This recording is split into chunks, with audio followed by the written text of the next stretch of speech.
A cúpula de Monterroso sabe outro ano máis a queixo da Ulloa e outros produtos de calidade.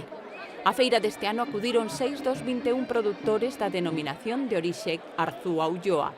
É unha aposta en valor do noso produto e a verdade é que sempre estas feiras que promocionan un produto gastronómico tan noso como é o queixo, pois sempre é moi importante porque a verdade é que é como honrar ao noso patrón, non? É un queixo de leite de vaca procedente de gandeirías da área xeográfica da denominación Arzúa Ulloa.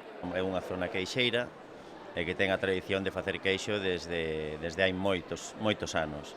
Entón estamos un pouco amparados por eso, por a localización e despois pola diferenciación e o control que hai sobre o produto.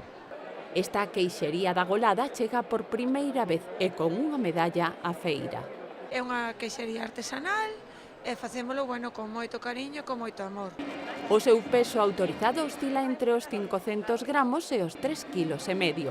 Vine de Madrid a comprar un queso a Monterroso y es un queso picante, está exquisito. Picante, cremoso, curado, hay para todos los padais. Yo compré uno cremoso y uno de la Naviza porque es duro. Y a nosotros nos gusta mucho el duro y así algo de todo. Están los dos buenísimos. A feira anual rota dende 2013 polos concellos de Monterroso e Palas.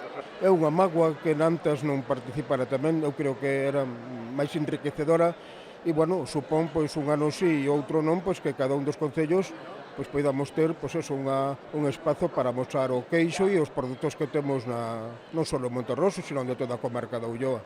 Apoiando e poñendo en valor un dos produtos como é o queixo da Ulloa, dándolle o seu valor que ten, é un queixo típico da provincia e que nos, como xa digo, como todos os eventos que se fan prácticamente na provincia, estamos apoiando. A animación da feira contribuíron os falcatrueiros, percorrendo o recinto e coa rapazada do grupo que congregou o público ao seu redor.